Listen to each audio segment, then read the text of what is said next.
So, I'm pretty stoked about this. The next tournament coming up on the Bass Pro Tour schedule is the James River. Bass Pro Tour has never been there before. The Invitationals have been there before. Lots of other tournaments have been there before. And I have fished a ton of tournaments on the James River, and I absolutely love that place. I've never won there, but I've had a lot of really good finishes there. I got a lot of really good lifelong friends that live in that area. So it's just a really cool place for me. Stoked that the Bass Pro Tour is going there. I can't wait to commentate that thing. It's a really cool, really diverse river system in the Mid-Atlantic. It's just south of the Potomac River. Only the Rappahannock River is in between the Potomac and the James River. James River's huge, feeds down into the Chesapeake Bay. But there's a really cool kind of dichotomy going on in that thing. The Chickahominy River, which is about 40 miles downstream from Osborne Landing, where the tournament takes off from, Chickahominy River has had a massive stocking program for years and years and years of Florida strain largemouth bass, and there are some giants down there. There's not a whole lot of giants down there, but there's definitely some giants down there, but a really good population of fish in that 2.5 to 4 pound class. So, and down there, there's lots and lots of grass. There's not a lot of deep grass though. It's a lot of shallow grass. This is gonna be a fishery where you're gonna see a ton of shallow water fishing going on. There's hydrilla, there's pondweed, there's lily pads, lots and lots of these little arrowhead shaped lily pads on the Chickahominy River. Once you get up around the dam that separates the Chickahominy River from Chickahominy Lake, there's no lock, so the guys can't go through that. But man, there is some really good frog fishing up there. There's just some really good fishing in general up there. There's some cypress trees, and once again, lots and lots of grass and lots of lily pads. And those fish, they kind of move up and down that Chickahominy River, not only with the tides, but I think they kind of eat themselves out of an area. Like they'll be in one area really good for a couple of weeks, and then all of a sudden they're just kind of gone. And I don't know whether it's the bait fish moves.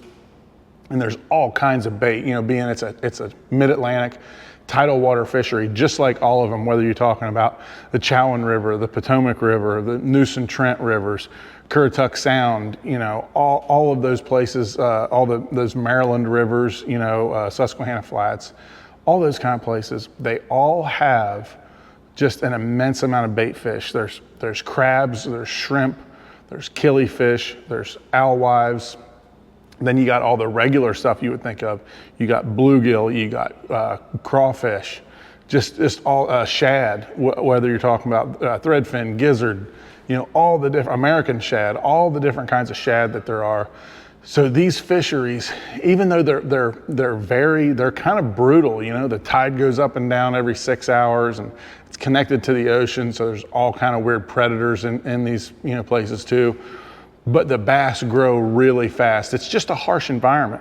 But this tournament is gonna be so much fun because, like I said, the dichotomy of those guys, whether they pick to stay in the James River itself or the Appomattox River, and they stay up around Richmond, up around Osborne Landing, or they decide to make that run, and the thing about making that run down to the Chickahominy River, in my opinion, overall, day in and day out, is the Chickahominy River better than the James River?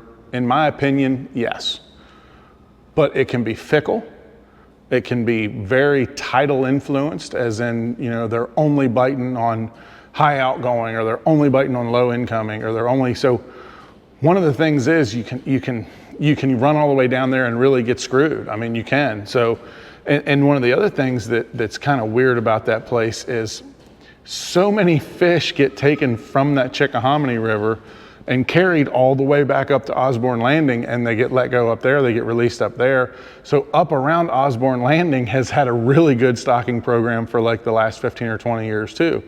So it's funny that you got like these two places, and then there's a lot of creeks in between the two. And some of them now are starting to get grass, mainly just in the backs of them. But some of those other creeks in between Osborne Landing, as you run the main river all the way down to Chickahominy, some of those creeks are starting to get some grass in them too. So they're starting to become players as these Florida strain bass over the last, whatever, 12, 15, 20 years have gotten distributed all up and down through the James River. So they're not just in the Chickahominy anymore. And then you start getting these other creeks, these mid-river creeks, they're starting to get some grass in them.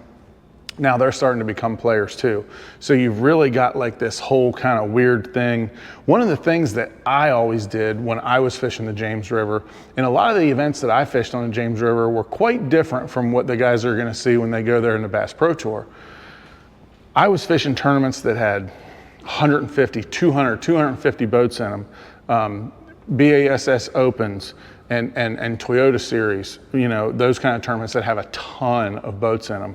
And a lot of times what I would elect to do, because it's pretty common knowledge that everybody knows that the Chickahominy River is a lot better river. So typically the first day, and most of the field on day one would run down to the Chickahominy River.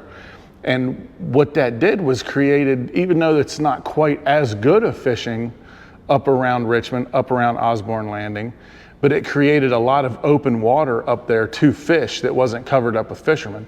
So a lot of times, and it served me really well, like I said, I made a lot of top 10s on that waterway. I would fish the first day of the tournament, I would fish up around Osborne Landing. I would fish up around Richmond. I would fish in that area, say from the Appomattox River upstream. And I would fish that area and really cover everything up there really well, and usually catch a pretty good bag of fish. Would I catch those 17 and 18 and 19 pound bags that come out of the Chickahominy River? Nope. I'd have 13 or 14 pounds, but that would be good. That would be in good shape. Here's the deal. Most of the guys that will run down to the Chickahominy River will suck it up. And then the second day, they won't run 40 miles down there. They know they're screwed. They only caught 7 pounds the first day. They're not doing any good in the tournament. So they'll actually just stay up around Osborne Landing, try to keep that $5, $4 a gallon gas in their boat, or whatever they're charging up north for gas now. They'll try to keep that money in their pocket, stay around the ramp. Well, that's when I would always go on the second day. I would always make that run from up there and go down to the Chickahominy River, because now all the guys that were just gonna be in the way down there in the Chickahominy River the first day, now they're all staying up around Osborne Landing, and now they're just all in the way up there. So you're actually like using strategy to play that crowd.